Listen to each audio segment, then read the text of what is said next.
Bonjour à tous, on va parler des caustiques de réfraction et donc on va utiliser une construction qu'ont fait les anciens. Je vous rappelle que la caustique de réfraction, c'est étant donné une source de lumière, on voit ici une source de lumière, une courbe qu'on appelle dirimante, c'est la courbe dont on va chercher la courbe de réfraction, la courbe de réfraction, c'est l'enveloppe des rayons réfractés. À travers un changement de milieu. Donc on a un premier milieu ici qui est extérieur à cette courbe. Ici j'ai pris comme exemple l'ellipse parce que c'est relativement simple, tout le monde comprend de quoi il s'agit. Et on a une source de lumière. Et donc on va regarder ce que parcourt le rayon de lumière. Alors, ça marche aussi pour les ondes sonores. Donc on fait de l'optique géométrique. L'onde se propage comme ça sphériquement, mais le rayon lumineux, on peut le considérer comme étant parcourant une droite. Donc on prend un rayon lumineux qui part dans une direction, il arrive comme ça, en un point M de la courbe, et il va se réfracter dans le nouveau milieu. Ici, on a pris un indice N. Qu'est-ce que c'est cet indice N? C'est finalement le quotient de la première vitesse, de la vitesse à l'extérieur ici, par la vitesse dans le deuxième milieu. Donc, qu'est-ce qui se passe? Alors ça, j'ai mis en bleu toutes les données de départ, à savoir la source de lumière, l'indice de réfraction, que j'ai mis ici 2. On voit qu'on pourra changer par le curseur cette valeur. Il y a un point F, je ne sais pas pourquoi il apparaît, mais c'est comme ça. Donc, on a une source de lumière, elle va jusque M, et puis ensuite on se demande où elle va. Alors, qu'est-ce qui se passe pour la vitesse 2, pour un quotient de vitesse 2? Donc ça veut dire que le rayon de lumière part de S, il arrive là, il parcourt par exemple en une seconde cette distance. Alors, si donc N c'est 2 et que c'est le quotient V1 sur V2, ça veut dire qu'il va beaucoup moins vite ici, il va 2 fois moins vite. Donc il va parcourir une distance moitié. En une seconde, il fait ça par exemple, eh bien il va faire la distance moitié. Et ça fait apparaître le fait que le chemin lumineux après changement de milieu, ici, va être sur un petit cercle, sur un cercle centré en M de rayon ms sur n, ici ms sur 2.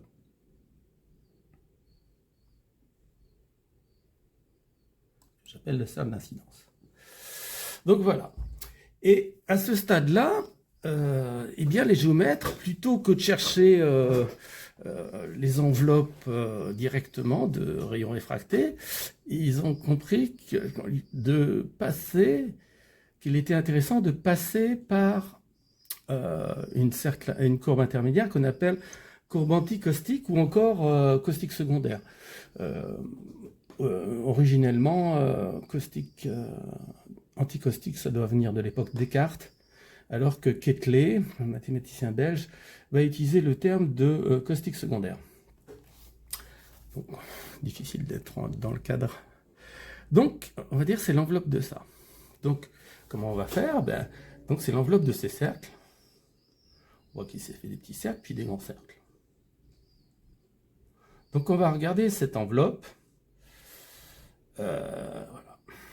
Mais l'enveloppe, ça veut dire trouver un point de cercle qui correspondra à la future réfraction. C'est un de ces points. Donc je reviens à cette situation-là. Donc ça, c'est l'idée géniale des géomètres de l'époque, c'est de construire un deuxième cercle dont les intersections vont, avec ce cercle-là, constituer 2 points qui vont nous donner les rayons réfractés. Les rayons réfractés positifs et négatifs. Rayons réfractés, on voit bien ce qui se passe. Si je vais rajouter les normales et les tangentes.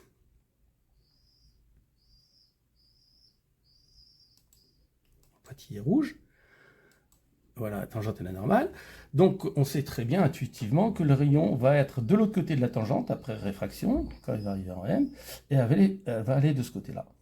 C'est ce qu'on appelle la réfraction positive, mais on a aussi une réfraction négative qu'on obtient depuis les années 2000. On a trouvé des matériaux pour lesquels il y a la réfraction négative. C'est-à-dire que la réfraction se fait de le même côté de la normale que la source de lumière. Ça a des applications pratiques aujourd'hui. Donc comment ils les ont fait? Eh bien, ils ont construit... on la voit déjà apparaître, cette droite, elle ne devait pas apparaître, mais elle apparaît. Et c'est-à-dire que si on considère la perpendiculaire à MS passant par S, et qu'on en fait l'intersection avec la tangente, ça va nous déterminer un nouveau point T. Et donc on a un angle droit ici, vu que c'est la perpendiculaire, et donc ça définit un unique cercle MST. C'est ça l'idée de ces géomètres. Donc on va créer ce deuxième cercle SMT, ça va créer deux points d'intersection, N1 et N2, ici en vert, et au miracle, ça va déterminer les rayons réfractés positifs et négatifs. Alors pourquoi Pourquoi Eh bien, on va dessiner des droites, on va dessiner ce qu'on appellera les rayons réfractés négatifs et positifs. Les deux droites ici, et on va démontrer que ce sont vraiment les rayons réfractés positifs et négatifs. Et pour ce faire, il faut considérer l'angle incident. Ça c'est clair, c'est l'angle alpha qui est ici. C'est l'angle entre SM et la normale. Vous voyez, la figure se complique forcément. Qui est ici de 38 degrés, peu importe. Et donc après, il y a cet angle réfracté, qu'on espère être le angle réfracté, on n'en sait rien. On va démontrer que cet angle ici, bêta, qui est en l'occurrence ici 18 degrés, peu importe, qui est ici aussi, qui est ici aussi, on le trouve ici, on le trouve également ici, et on le trouve également ici, dans le triangle ici. Alors, qu'est-ce qui se passe? Pourquoi cet angle-là, pourquoi ces droites vertes sont vraiment la réfraction positive et la réfraction négative de chaque côté de la normale? Eh bien, c'est ce qu'on va démontrer. En fait, il est facile de voir que dans le triangle MST, alpha se retrouve ici, parce que alpha qui est ici, entre la bleue et le pointillé rouge, se retrouve ici, parce qu'ils ont même le angle complémentaire. Donc, il se trouve ici, et on utilise évidemment la trigonométrie dans le triangle MST. Donc, on a sinus alpha qui est égal à MS sur MT. Et maintenant, on va considérer dans le triangle MN1T ou MN2T, et on voit facilement que le sinus bêta, le sinus de cet angle-ci, qui est ici aussi, bêta c'est cet angle entre la normale et les rayons verts, vérifie sinus bêta égale MN2 ou MN1 sur MT. Or, MN1, on sait que c'est SM sur N, parce que c'est sur le petit cercle violet. Et donc, on a sinus bêta qui est égal à SM sur NT. Ensuite, on fait le quotient de sinus alpha et sinus bêta. Et on obtient que, tout simplement, sinus alpha sur sinus bêta, c'est N. Et ça, c'est exactement la loi de Snell-Descartes. Alors, je vais faire apparaître ce que j'ai dit verbalement. Ici. Donc, dans le triangle MST, on a sinus alpha qui est égal, qui est en vert ici, qui vérifie MS sur MT. Le sinus bêta, qui est l'angle entre le vert et le rouge, c'est MN1 sur MT. Mais il se fait que MN1, c'est MS sur N, parce qu'on est sur le cercle, le petit cercle de construction.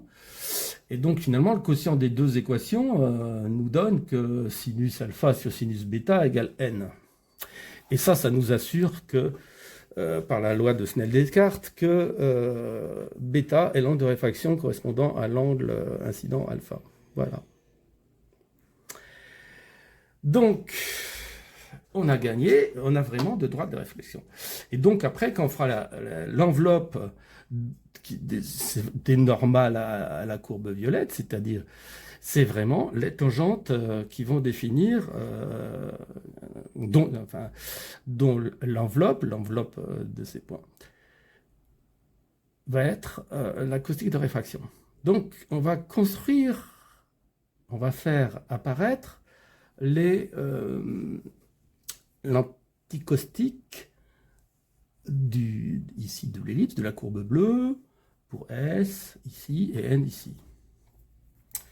Donc on va la faire construire, je l'ai fait construire, donc c'est les points N1 et N2 quand on fait bouger M, vous voyez que N1 et 2 sont ici, ils s'écartent, ils reviennent. Donc on va s'occuper des lieux des points N1 et N2. Et je les ai fait tracer, ces lieux. Ça, c'est pour N1. On voit cette courbe noire qui apparaît en deux morceaux. Et N2. Et ça se complète très bien, en fait, en une courbe algébrique. Donc là, on ne voit pas très bien ce qui se passe, hein, mais on voit qu'à chaque instant, les points N1 et N2 se trouvent sur les courbes noires sur la courbe noire et verte. Alors on va un peu effacer les cercles de construction pour y voir plus clair et voir quelle est cette courbe et les données finales. Donc je laisse apparaître les lieux des points N1 et N2, j'efface les cercles de construction, j'efface pas S, je peux même effacer les tangentes et les normales, maintenant de toute façon on sait très bien où elles sont. On va effacer la droite ST aussi, qui est dans la construction. Et voilà. Donc, j'ai gardé les rayons incidents en bleu et réfractés en vert. J'ai ma courbe qu'on appelle d'Irriman qui limite les deux domaines différents, d'indices différents, de propagation de vitesse différentes.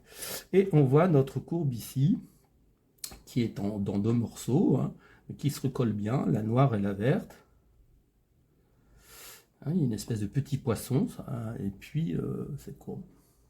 Alors déjà, ce qu'on peut dire à cause du théorème de Bezout, c'est que si on prend une droite ici, on voit qu'elle va rencontrer la courbe ici, puis un petit branche du poisson, ça fait 4 branches du poisson, et plus les deux extrêmes, donc ça veut dire qu'il y a au moins 6 points d'intersection pour une certaine droite, donc ce qui nous assure que cette courbe, à cause du théorème de Bezout, est de degré au plus 6.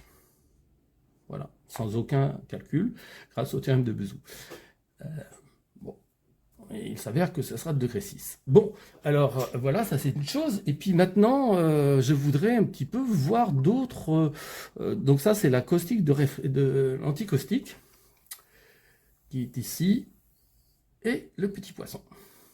Maintenant, je voudrais voir ce qui se passe pour le cercle. Le cercle, c'est finalement une ellipse dont on rapproche les foyers. Et voilà.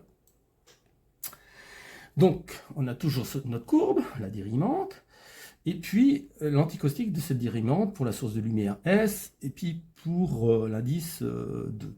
On va effacer T. Et donc, on voit cette courbe qui est en deux morceaux. Eh bien, elle est très connue, cette courbe, c'est la courbe ovale de Descartes. Et là, on voit qu'une droite, en général, va couper cette droite en O plus 4 points. Donc, c'est une courbe au moins de degré 4. Il s'avère que c'est une courbe de degré 4 qui est très connue, qui s'appelle l'ovale de Descartes. Voilà, c'est l'ovale de Descartes, c'est une des ovales de Descartes. Évidemment, quand je fais bouger l'indice, ça va changer un petit peu cette courbe. Mais dans tous les cas, ce sont des anticaustiques de cercle et ce sont, on voit bien le petit poisson qui est devenu un petit rond. Et donc, on voit très bien l'évolution de ces ovales. Si on met n égale 1, on va retrouver le cas de la réflexion, de l'anticaustique de réflexion, c'est-à-dire la courbe de développer la caustique de réflexion d'un cercle. déjà étudié dans un de mes articles, de nos articles. Voilà, donc je reviens à l'indice 2, parce que ça c'est vraiment ce qu'on veut. Et voilà.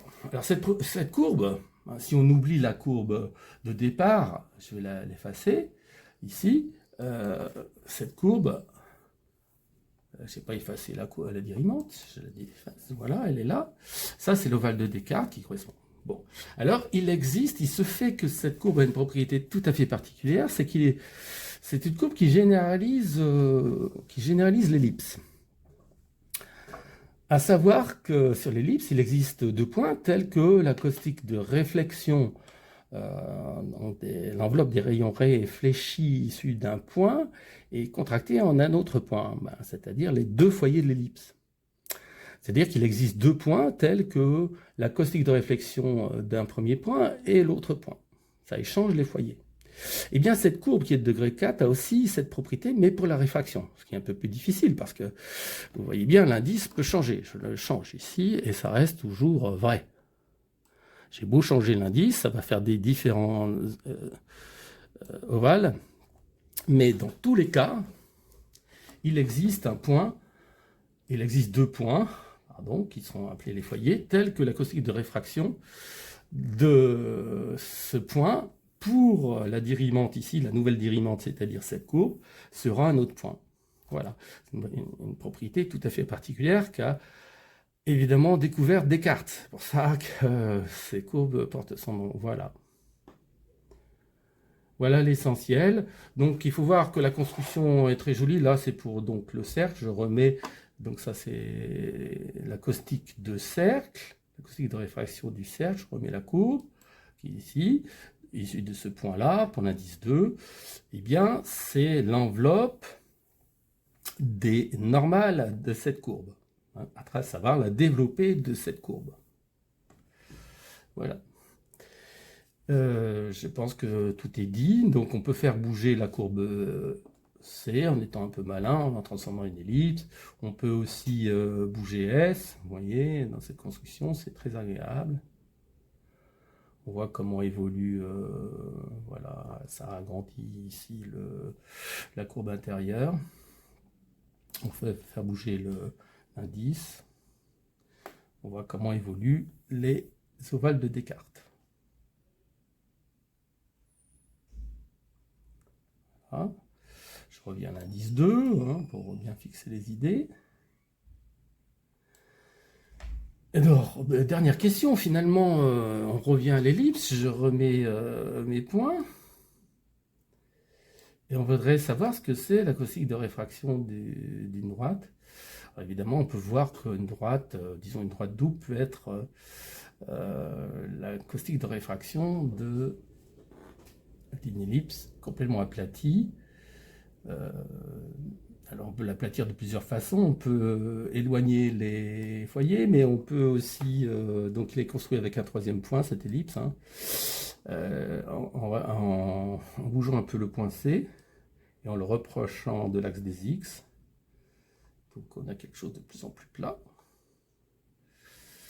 Voilà. Et on voit une espèce de courbe qui est la caustique de réfraction de presque une droite. Mais en fait, une caustique de réfraction d'une droite, vraiment, il va y avoir un saut, et on va voir que suivant l'indice, ça sera une ellipse ou une hyperbole. Voilà, c'est tout ce que j'avais à dire sur la chose. Je vous dis au revoir, j'espère que ça a été clair. C'était je vais remettre le point C quand même de façon plus jolie. Voilà, on voit apparaître des courbes. Vous voyez que on va très bien évoluer ici en vert et en noir la caustique secondaire ou la caustique, l'anticaustique. Donc je vais effacer la courbe C, l'ellipse, si je peux, la dirimante, pour juste faire apparaître cette courbe. Et on va même faire disparaître les tangentes, les rayons réfractés.